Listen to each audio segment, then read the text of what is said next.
Hello, जय श्री राम, जय माता जी। दोस्तों, तो आज मैं आ गया हूँ रॉयल एनफील्ड की एक लॉन्ग राइड लेके। आज मॉर्निंग में सुबह सुबह मैं गया था मेरे मामा के घर पे। तो अभी मैं रिटर्न जा रहा हूँ, तो सोचा कैमरा लगा के एक छोटा सा वीडियो लॉग बना देता हूँ। तो आज हमने बाइक सुबह मैंने कितनी खींची थी, नॉन स्टॉप 70 या 80 किलोमीटर खींची थी। और लास्ट टाइम मैंने बोला था ना कि ये बाइक का इंजन स्टॉलिंग हो रहा है, कट ऑफ हो रहा है, तो उसके लिए मैंने बाइक थोड़ी रश ड्राइविंग भी किया था। तो अभी देखो लॉन्ग राइड का ये मैं रिव्यू बनाने जा रहा हूँ हंटर का। तो लॉन्ग राइड में क्या है, अपनी ये हंटर है ना, क्रूज़र बाइक है। आप लॉन्ग रूट पे क्रूज़ करोगे ना, स्टेबल एक स्पीड पे, ज़्यादा गियर शिफ्टिंग नहीं करोगे ना, तो बाइक बढ़िया चलती है। कोई हीट बीट मुझे ज़्यादा कुछ फील नहीं हो रही है और बहुत ही बढ़िया चल रही है बाइक, एकदम स्टेबल। लेकिन इश्यू क्या है, मैं जब इसे थोड़ा सा भी रश ड्राइविंग कर रहा हूँ ना, जैसे स्पॉट बाइक खींचते हैं ना, वैसे मैं खींचने जा रहा हूँ ना, तो फटाफट गियर शिफ्टिंग में तो वो इंजन कभी कभी कट ऑफ हो ही जाता है। तो भैया आप शांति से गियर शिफ्ट करोगे। आरपीएम आरपीएम जिसका मेन पॉइंट है, सब खेल आरपीएम का ही है। इंजन का आरपीएम हाई होगा और आप गियर शिफ्ट करोगे तो बंद नहीं हो रही, लेकिन आप फटाफट स्पीड में जा रहा हो, अचानक कोई बीच में आ गया, एकदम शॉर्ट ब्रेक करके फटाफट करके गियर शिफ्ट डाउन में जाओगे ना, तो बाइक बंद हो जाती है।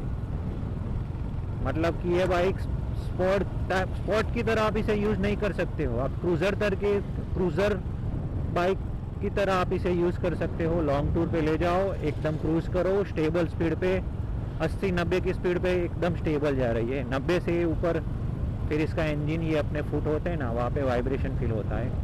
तो बाइक बढ़िया है, आप ले सकते हो लॉन्ग टूर के लिए। लेकिन कब, अगर आप नॉर्मल स्टेबल 80-90 की स्पीड पे ही जाना चाहते हो, तो अगर आपको 100-120 ऐसी स्पीड में आपको लॉन्ग टूर करने हैं, तो भैया हंटर मत लेना, क्योंकि ये 80-90 के ऊपर वो वाइब्रेशन करनी स्टार्ट हो जाती है, फिर स्टेबल फील नहीं होती। बाकी मैंने आज 70-80 किलोमीटर खींचे नॉन स्टॉप, कोई हीटिंग इशू नहीं हुआ, कोई इशू नहीं हुआ। 2 बार बाइक बीच में बंद हुई थी, वो भी जब ट्रैफिक था, एकदम मैं जा रहा था, बीच में आ गए सब, तो मुझे क्लच करके फटाफट गियर नीचे डालने पड़े, और जैसे ही मैंने क्लच छोड़ा, बाइक कटाक से बंद हो गई। तो हाँ, ये एक इश्यू है बाइक में, कट ऑफ का। वो भी कब, बाइक आप रश ड्राइविंग करोगे, फटाफट गियर शिफ्ट करोगे तो ही। अगर आप नॉर्मल स्टेबल चलाते हो तो बाइक में कोई इशू नहीं आ रहा है, बढ़िया चल रही है। तो देखो, अभी मैं गया था कपड़वंज, गांधीनगर से, ये रास्ता है दहगाम से कपड़वंज वाला हाईवे। ये 1 वे है, 2 लेन वाला, लेकिन बाइक चलाने का मज़ा आता है। तो मैं बाइक लेके ही निकला था, एकदम स्टेबल में 70-80 में गया था। बहुत ही मज़ा आ गया ये छोटी सी राइड करके, एकदम मूड फ्रेश हो गया मेरा। एक फंक्शन था मेरे मामा के वहाँ पे, वो अटेंड करने जाना था, इसीलिए। बाकी बाइक बढ़िया है भाई। और हाँ, अगर जो लोग टूरिंग के लिए ये बाइक यूज़ करना चाहते हो तो कर सकते हो, लेकिन स्टेबल स्पीड पे।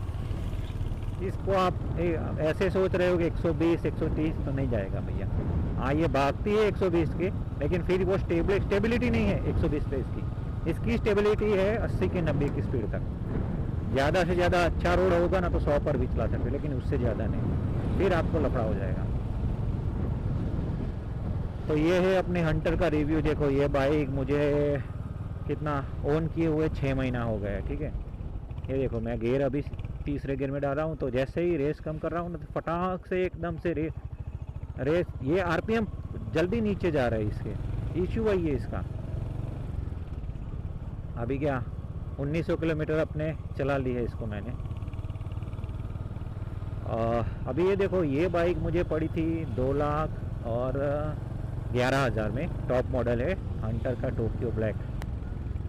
अभी मैं एक आपको सजेशन देना चाहूँगा, आप हंटर भी ले सकते हो, लेकिन अगर आपको थोड़ी हाईवे पे थोड़ी ज़्यादा स्पीड पे लॉन्ग ड्राइविंग करना है, तो एक दूसरा ऑप्शन मैं आपको देता हूँ इसी सेगमेंट में, वो है ट्रायम्फ की T4। स्पीड 400 की बात नहीं कर रहा मैं, ट्रायम्फ की T4 जो आती है 398 सीसी की। हाँ 398 सीसी का लिक्विड कूल इंजन आता है, इसमें लिक्विड कूल नहीं आता, वो लिक्विड कूल इंजन आता है। हाँ वो थोड़ी कॉम्पैक्ट है लेकिन उसका टायर भी बढ़िया है। उसके टायर इससे बेटर क्यों है कि वो रोड पे ग्रिप रखते हैं, तो वो रोड पे अच्छे ग्रिप रखते हैं। ये ऐसे है ना कि मिट्टी बिट्टी में ग्रिप नहीं कर रहे, थोड़ी वजन में हैवी है ना वेट इसका, तो आप कॉर्नरिंग में थोड़ा मिसबैलेंस हो सकती है, लेकिन वो आपकी जो ट्रायम्फ की T4 है ना वो मिसबैलेंस नहीं होगी, क्योंकि वो रेडियल टायर आते हैं, इसमें रेडियल नहीं है, नॉर्मल है। ट्रायम्फ वाले रेडियल टायर दे रहे हैं और उसमें आपको 400 सीसी का इंजन मिलेगा, इससे थोड़ी महंगी है। उसका रीज़न क्या, सेम हंटर के प्राइस पे ही मिलती थी, लेकिन क्या अभी अपने गवर्नमेंट में 350 सीसी के ऊपर के इंजन पे GST बढ़ा दिया है, तो आपको 40% GST पे करना पड़ता है। तो ये मुझे उस टाइम पड़ी थी 211 में, अभी आपको ये 25 के आसपास पड़ जाएगी टोक्यो ब्लैक। वो आप देख लेना, आपके सिटी और स्टेट के हिसाब से प्राइसिंग अलग अलग होता है। लेकिन आप ट्रायम्फ T4 में भी जा सकते हो, अगर आपका बजट हंटर के जितना है तो थोड़ा सा ज़्यादा बढ़ा लेना। अगर और भी आपका अच्छा बजट है और आप टूरिंग के लिए मोटरसाइकिल चाहते हो स्पोर्ट वाली, तो सबसे बेस्ट बाइक है रॉयल एनफील्ड की गरिल्ला 450। भैया बढ़िया बाइक आती है, उसके जो टायर है चौड़े सेक्शन में बहुत ही बढ़िया चलती है। बाकी ये भी अच्छी चलती है, लेकिन इसमें आपको लिमिट हो जाएगी, खुला रोड आ जाएगा तो 80-90, उसके ऊपर आप जाओगे तो फिर वाइब्रेशन फील होगा इंजन फुट मार पे, हैंडल पे थोड़ा थोड़ा। अगर आप अच्छी ड्राइविंग करो 120 पे भी चला सकते हो, लेकिन 80-90 तक इसकी ब्रेकिंग परफॉर्मेंस बढ़िया है। 80-90 पे मैं इसकी ब्रेक लगाता हूँ ना तो बढ़िया हो जाती है, लेकिन 100-120 की स्पीड पे अगर आप ब्रेकिंग करते हो ना तो ब्रेकिंग स्टेबल नहीं है, आपके गिरने के चांसेस बढ़ जाते हैं। तो स्टेबिलिटी के लिए आपको चाहिए तो गरिल्ला ले लो भैया। हाँ अगर ट्रायम्फ और रॉयल एनफील्ड में आप कंपैरिजन करोगे तो स्पीड 400 के अच्छा है तो आप गरिल्ला ही ले लो, वरना अगर आपको रेसिंग का ही शौक है और लॉन्ग टूर पे जाना चाहते हो तो KTM ड्यूक भी ले सकते हो, वो भी बढ़िया आते हैं। लेकिन क्या उसका वो सिटिंग पोस्चर ऐसा है ना तो लॉन्ग रूट में आप थक जाओगे। फिर तो आप जो अगर लॉन्ग टूर वालों तो पता है हिमालयन ही यूज़ करते हैं, लेकिन अगर उतना बजट नहीं है आपके पास तो आप गरिल्ला ले सकते हो। अगर हंटर जितना बजट है आपका तो कॉम्पैक्ट वाली इसी सेगमेंट की बाइक बताता हूँ इंजन के हिसाब से, ट्रायम्फ की T4 बढ़िया बाइक आती है भाई, रेडियल टायर के साथ आती है, 398 सीसी का लिक्विड कूल इंजन आता है, 6 स्पीड आता है। वो बाइक 130-140 दौड़ती है भाई, अगर आप उसे भगाओगे ना, और 120-130 पे भी आपको एकदम नॉर्मली ब्रेकिंग परफॉर्मेंस अच्छा मिलेगा। ये हंटर में 100 के ऊपर ब्रेकिंग का परफॉर्मेंस अच्छा नहीं है, क्योंकि ये थोड़ी हैवी है। 183 किलोग्राम का इसका वेट होता है, और क्या है लिक्विड कूल इंजन नहीं है, बस वही इसी बाकी चलाने वाले तो सब चलाते हैं, वरना अपनी तो हंटर बढ़िया ही चल रही है। कि मेरे हिसाब से 80-90 का क्रूजिंग स्पीड मेरे लिए बेस्ट है। अगर आपको बाइक लेनी ही है तो आप T4 में जा सकते हो, हंटर में जा सकते हो, बजट है तो आप गरिल्ला में ही जाना, बढ़िया बाइक आती है भाई गरिल्ला। वो क्या भागती है, क्योंकि उसमें 40 PS का पावर आता है, इसमें 20 का, और T4 में कितना होता है 30 का, 30 PS का पावर है स्पीड की जो T4 है ना। अगर और पावर चाहिए 40 PS का पावर चाहिए आपको तो गरिल्ला में जाना, फिर आप स्पीड 400 में मत जाना, क्योंकि स्पीड 400 क्या है ना, ये ट्रायम्फ की सभी स्पीड का इंजन इतना रिफाइंड बना हुआ है, वो क्रूजिंग के लिए है, रोडस्टर बाइक है, रोडस्टर के, तो क्या आप खींचोगे ना तो एकदम पुल नहीं होती।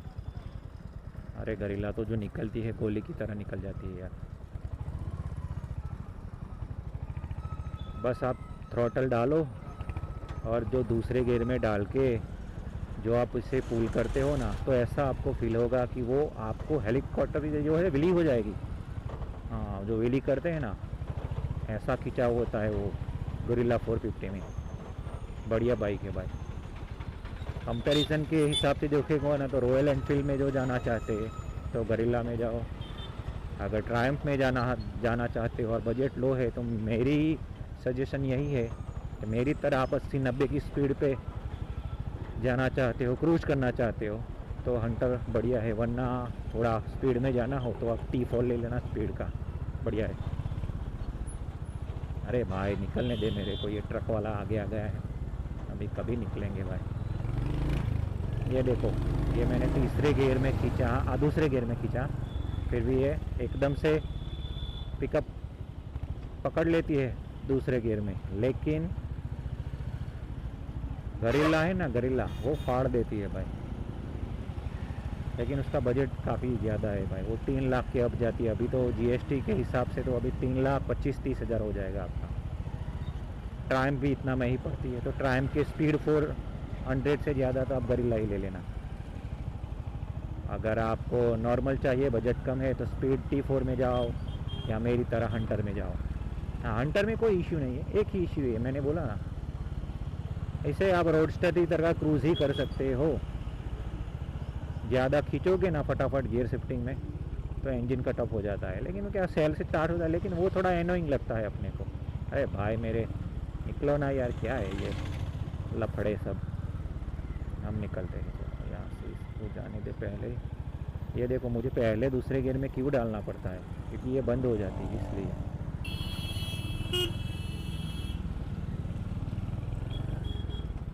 ये बंद हो जाती है भाई से।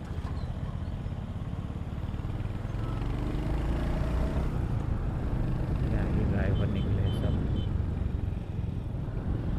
अरे बहुत परेशान कर दिया। अभी क्या वन वे रास्ता है, आजू बाजू सब गांव पड़ते हैं, तो ऐसा तो रहेगा।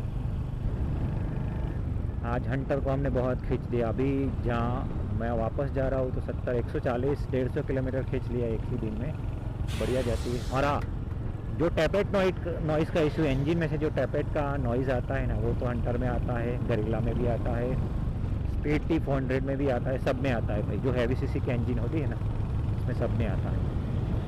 इसका रीज़न है वो थोड़ी हीट होगी। और ये देखो, हंटर एयर और ऑयल कूल इंजन आता है, फिर भी नॉर्मली हीट हो रही है। ट्रायम्फ की जो स्पीड T4 है ना, वो लिक्विड कूल इंजन आता है, फिर भी वो थोड़ी थोड़ी हीट तो होती है। मैंने काफ़ी रिव्यू देखे। अभी एक दिन जाना है अहमदाबाद में, उसका भी टेस्ट ड्राइव लेना है, रिव्यू देखेंगे कैसा चलता है। हंटर का तो आज रिव्यू हो गया। आज मैंने खींची थी इस वही चेक करने के लिए कि ये बंद हो रही है कि नहीं, तो हाँ भाई बंद होती है, कट ऑफ होता ही है, लेकिन वो बाइक में इशू नहीं है, आरपीएम का इशू है। इंजन काफ़ी हैवी है। अगर ये हाई आरपीएम पे आप गियर शिफ्ट फटाफट करते हो ना, तो लो गियर में ये क्लच करके आप जैसे ही थ्रॉटल डालोगे ना, इंजन बंद हो जाता है। अभी वो तीसरे चौथे गियर में ही होता है।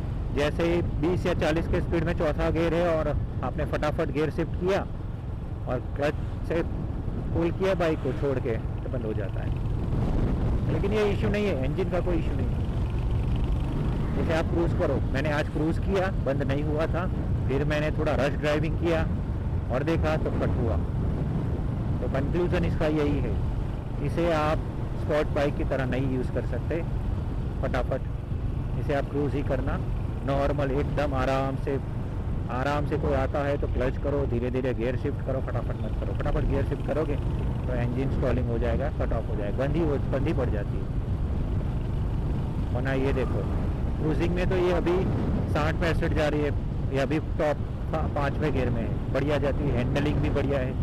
80-90 तक मैंने देखा, 80-90 तक मैं बढ़िया हैंडलिंग कर रहा हूँ। ये देखो, अभी मैं खींच रहा हूँ ना भाई, ये 80 की स्पीड पे चली गई, देखो पता भी चल रहा है। थोड़ा सा एक्सीलरेशन दे रहा हूँ, नॉर्मल स्लाइड पर फटाक से 80 पे निकल जाती है। यही तो है भाई रॉयल एनफील्ड का पावर। ये देखो, वन वे रोड, सुबह ट्रैफिक था, रिटर्न में थोड़ा थोड़ा ट्रैफिक है, और हम जा रहे हैं घर पे। अभी कितना हुआ, 2:40 हुई है, अभी खाना नहीं खाया, इसीलिए मैं एकदम धीरे से बोल रहा हूँ कि बोलने का अभी ताकत नहीं है, तो एनर्जी वेस्ट हो रही है। लेकिन बढ़िया है, चलाने आओ, आपको मज़ा आ जाएगा। ये देखो, आप जा सकते हो हंटर को लेके कहीं भी। हाँ, ऑफ रोडिंग में खाली आप टायर चेंज करवा लेना, कंपनी का टायर ऑफ रोडिंग में नहीं चलता, स्पीड हो रहा है तो काफ़ी टाइम मिल जाते हैं। 4,000 4,500 के आसपास बढ़िया ऑफ रोडिंग वाले टायर मिल जाते हैं। और ना ये देखो, एकदम शांति से क्रूज करो ना, एकदम मक्खन कैसे जा रही से, इंजन को कुछ नहीं होगा। हाँ, अगर आप पुल करोगे रेसिंग बाइक की तरह फटाफट गियर शिफ्ट करोगे फिर इसका इंजन हीट होता है भाई। मैंने महसूस किया है। अभी मैं जहाँ से ब्लॉगिंग स्टार्ट किया ना वहाँ पे मैं थोड़ी देर थोड़ा था तभी इंजन का थोड़ा पैरों में हीट फील हो रहा था, लेकिन मैं क्रूज़ कर रहा हूँ ना तो इंजन भी हीट नहीं हो रहा, बढ़िया जल्दी है। उसका मैकेनिज्म ही रॉयल एनफील्ड ने ऐसा बनाया है, बढ़िया है भाई, मज़ा आ रहा है। क्रूज़ करने का मज़ा ही कुछ और है यह बाइक का। अभी देखो सर्दियों का मौसम है, मॉर्निंग में तो मैंने ग्लव्स डाल लिए थे। अभी कुछ लोग बोलते हैं आप ग्लव्स क्यों नहीं डालते हो, तो देखो अपनी ये स्किन है ना ये भी ब्रीथ करती है हवा को, तो जितना भी अपना स्किन खुली होती है ना वो अच्छा है। पसीना वसीना वो ग्लव्स पहनते हैं ना तो अंदर पसीना होता है। क्या अपनी यार स्किन को जितना भी सनलाइट मिले, थोड़ा ऑक्सीजन मिले अपनी स्किन को, बढ़िया है। इसीलिए अभी क्या ठंड नहीं है तो मैंने ग्लव्स निकाल लिए हैं। अभी ये देखो ये बस वाला, बाइक वालों को ये कार वाले बस वाले गिनते ही नहीं है कि रोड पर ये बस अपने हिसाब से चलाते हैं। तो क्या है अपने को संभाल के चलाना पड़ता है, बाकी लोग तो क्या है नहीं सुधरेंगे यहाँ पे तो कोई। ये है ना अपना इंडिया का ये एक सबसे बड़ा माइनस पॉइंट है, यहाँ पे ड्राइविंग का किसी को सेंस नहीं है। मेरा तो क्या है मैं बाइक नॉर्मली क्रूज़ करता हूँ, ओवर स्पीडिंग नहीं करता हूँ, ट्रैफिक में क्या भी मैं प्रमोट ही नहीं करता ना, क्यों करे भाई। अपने दूसरे राइडरों की तरह व्यूज़ और वॉचिंग के लिए हम अपनी और दूसरों की ज़िंदगी को रिस्क में नहीं डालेंगे भाई। क्यों फोकट में भाई, शांति से जाओ, शांति से बढ़िया क्रूज़ हो रही है तो आपको क्या मज़ा लेना है। थ्रिल तो इसमें भी होता है, ये देखो चौथे गियर में 60 अच्छी कैसे पुल हो रहा है, लेकिन ये नॉर्मली कर रहा हूँ ना। तो भाई अभी मैं सुबह घर से निकला था 10 बजे के आसपास, 10:15 के आसपास, और 11:30 बजे पहुँच गया। तो 70-80 किलोमीटर मैंने डेढ़ पौने घंटे में काट लिया था। रोड बहुत ही बेकार है यहाँ पे। आगे वो वाला वो रोड था ना वो बढ़िया था, यहाँ पे सब गड्ढे वड्ढे, ये देखो सब गड्ढे वड्ढे धूल, क्या ही करें। और वन वे रोड पे तो ये गाड़ियाँ वाला तो ऐसे ओवरटेक करते हैं, कुछ तो ऐसे ओवरटेक करते हैं, हम बाइक वाले वो देखते ही नहीं है। ऐसा है कि बाप का रोड हो, ऐसे निकलते हैं। अपनी बाइक फाइनली 1904 हो गया, 1900 के ऊपर चली गई है, 1900 किलोमीटर हमने चला ली है। इसको हम पूरी तरह निचोड़ लेंगे, इसके इंजन को पूरी तरह रिव्यू कर लूँगा ये रॉयल एनफील्ड की हंटर कैसी है। अगर आपको भी लेनी है तो मेरे वीडियो लोग देखते रहना, आपको आइडिया आ जाएगा इसमें क्या प्लस पॉइंट है क्या माइनस पॉइंट है। अभी क्या कोई भी बाइक परफेक्ट तो नहीं होता, कुछ ना कुछ तो इश्यू सब में होता ही है। अभी ट्रायम्फ की T4 की बात की ना, ट्रायम्फ की वो भी बढ़िया बाइक है सब, लेकिन वो काफ़ी कॉम्पैक्ट है, एकदम छोटा सा बाइक, आपको लगेगा ही नहीं कि ये बाइक है। लेकिन इसमें एक थोड़ा हीटिंग का इश्यू है। ये देखो ये देखो ये अच्छा मेरे भाई है, बाइक वालों को तो देखना ही नहीं, बस उसेड़ लो साले। ये देखो ये देखो ना, हॉर्न बजाओ लेकिन ब्रेक मत मारो। अभी इसका एक देखो, इसका लो एंड टॉर्क कितना बढ़िया है ये मैं आपको बताता हूँ। आपको गियर शिफ्ट करने की ज़रूरत नहीं पड़ती। जो लोग फ्रिक्वेंटली गियर चेंज करते हैं उसका इंजन हिट होगा। अभी इसका क्या है 40-60 के बीच में आप चौथे 5वें गियर में गियर शिफ्ट नहीं करोगे और निकालते हो तो